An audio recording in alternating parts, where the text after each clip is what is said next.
E aí, pessoal? Bem-vindos a mais uma análise, onde a gente vai mergulhar de cabeça nos fundamentos teóricos e metodológicos da história das religiões. Hoje, nosso objetivo é revelar como a fé de fato funciona na sociedade, indo muito, mas muito além das aparências. Vamos juntos nessa?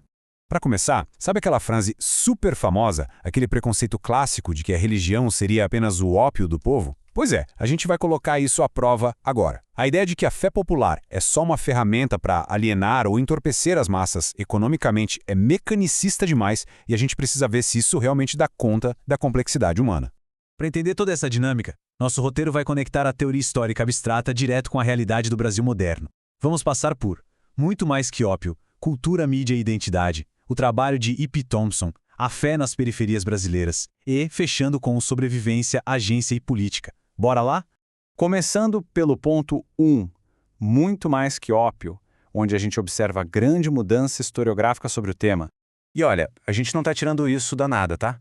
Apoiados em pesquisas acadêmicas super rigorosas, como as da revista Crítica Histórica, a gente percebe como historiadores e sociólogos deixaram para trás aquelas visões simplistas lá do século XIX que tratavam o sujeito religioso só como uma vítima passiva. Basicamente, rolou um salto teórico gigantesco nas ciências humanas. A gente saiu daquela visão mecanicista antiga, que achava que a religião só espelhava a economia de forma passiva, para uma visão cultural muito mais moderna. A religião não é estática, ela é fluida, intersubjetiva e, principalmente, é uma força ativa, cheia de agência humana. E isso nos leva à nossa segunda parte: cultura, mídia e identidade, expandindo essas fronteiras de estudo.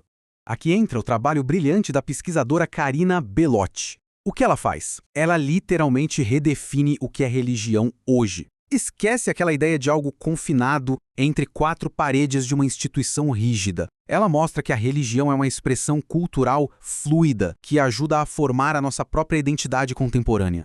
E por causa dessa visão bem mais ampla, o estudo da fé ganhou fronteiras fascinantes. Hoje, a gente analisa a religião cruzando com mídias eletrônicas, transitando por ideias transnacionais, se misturando com a lógica de consumo do mercado e até mesmo no discurso da cultura jovem e da busca pelo bem-estar. É o sagrado espalhado por toda a cultura. Parte 3. E.P. Thompson e a religião. Vamos entender melhor como funciona a dinâmica social nisso tudo. O pesquisador Wellington Medeiros traz para a conversa o renomado historiador inglês E.P. Thompson, que tem uma sacada genial, o conceito do duplo caráter da fé. O que isso significa?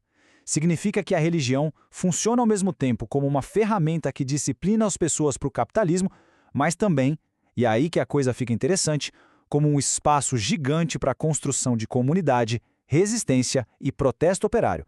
Para dar um exemplo prático, o Thompson mergulhou no metodismo inglês lá no fim do século XVIII. E ele provou que as igrejas locais não eram simples locais de doutrinação. Pelo contrário, elas eram verdadeiros centros vitais, onde trabalhadores ganhavam independência, aprendiam oratória e conquistavam respeito próprio no meio daquela confusão da Revolução Industrial. Indo agora para a nossa quarta parte, a fé nas periferias brasileiras. Hora de trazer toda essa teoria para a nossa realidade. É aqui que o historiador Daniel Lima brilha ao aplicar essas ideias no Brasil atual. Ele mostra como, nas periferias urbanas e comunidades ribeirinhas, onde o Estado muitas vezes não chega, as igrejas, em especial as neopentecostais, assumem o papel de comunidade de substituição, ou seja, elas preenchem esse vácuo gigante, criando a principal rede de apoio material e solidariedade para uma população precarizada. E é super interessante ver como isso funciona na prática. Para um trabalhador informal, aquela moralidade conservadora, tipo a exigência de não beber, não é só uma regra punitiva, é um verdadeiro escudo econômico. Evitar o vício protege a família da violência, previne a ruína financeira imediata, evita a fome e ainda cria uma rede de vizinhos que se apoiam mutuamente para sobreviver ao dia a dia. Chegamos na nossa quinta e última parte: sobrevivência, agência e política, o grande clímax da nossa análise. Tem uma citação do Daniel Lima que resume o coração dessa pesquisa toda. Os trabalhadores não são telas em branco. Eles são sujeitos ativos que recriam a tradição em busca de sentido e amparo para o sofrimento histórico. Pensa bem nisso. Isso comprova que a classe trabalhadora não está lá sentada só a absorver a teologia de forma passiva. Eles estão gerenciando ativamente as estruturas para encontrar sentido e apoio prático.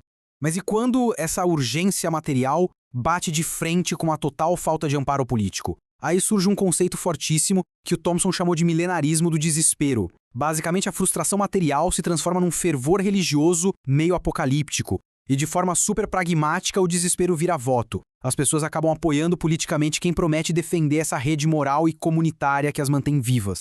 Então, no fim das contas, a grande lição teórica aqui é que a gente precisa olhar para a religião popular de baixo para cima. A fé é complexa. Ela atua, sim, incontestavelmente como uma força que disciplina a sociedade para as regras de mercado. Mas, ao mesmo tempo, ela se ergue como uma trincheira absolutamente vital de resistência, de sociabilidade e de dignidade humana para os menos favorecidos.